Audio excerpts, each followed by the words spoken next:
round of applause for the fifth grade choir.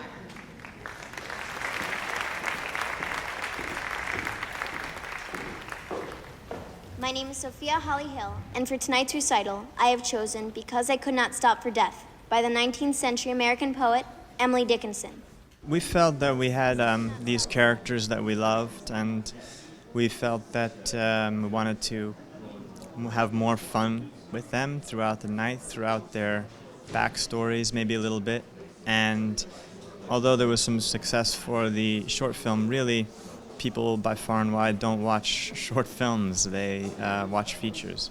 So we wanted to hopefully expand the palette so that we can expand the audience.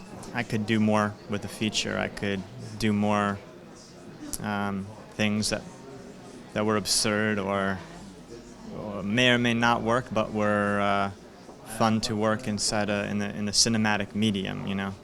Because I could not stop for death, he kindly stopped for me. The carriage held but just ourselves and immortality. We slowly drove, he knew no haste, and I had put away my labor and my leisure too. Shawn's first screenplay that he ever wrote is a beautiful screenplay that I fell in love with. I gave it to my agent when I was 15 years old, and that's how his career started.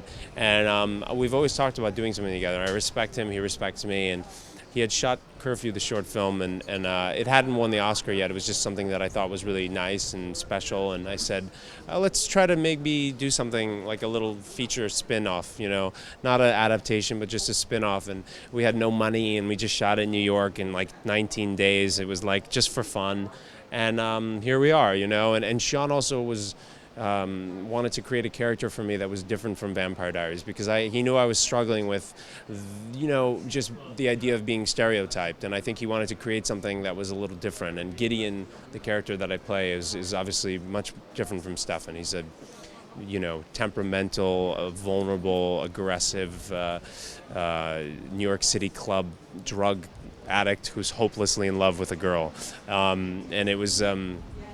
I think the only similarity is that he's hopelessly in love with a girl. This is my character on the TV, but so it was really challenging for me, you know. Obviously, people are going to say, well, this is based on a film, and they're going to compare it, and they're going to, I can't help that. I can't think of things that way.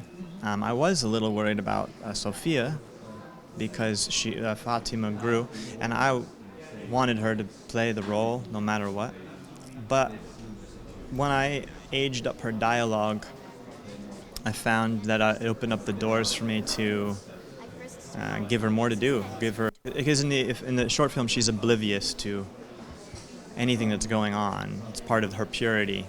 And in the feature film, she's not oblivious. She's almost even smarter. And it gives her moments of heroism and moments of I don't know. It gives her arc a little more color. Thank you, Sophia. Let's give a hand. I'm not done yet. I will now recite the exact same passage in Mandarin. 因为我不能停下等候死神，死神好意停下等我。I wanted the movie to be less of a first, second, third act film and more of just an experience, so that you just feel like you're just rolling from one vignette to another vignette, and if one thing feels like it's hanging on for too long, we switch into something else. I just wanted the atmosphere to be there. I don't want it to be a movie. I just want it to be an experience, and music is a primary way for me to do that. 我们缓缓而行，死神不知匆忙，因为他的音信我也将，老错与安逸放置一旁。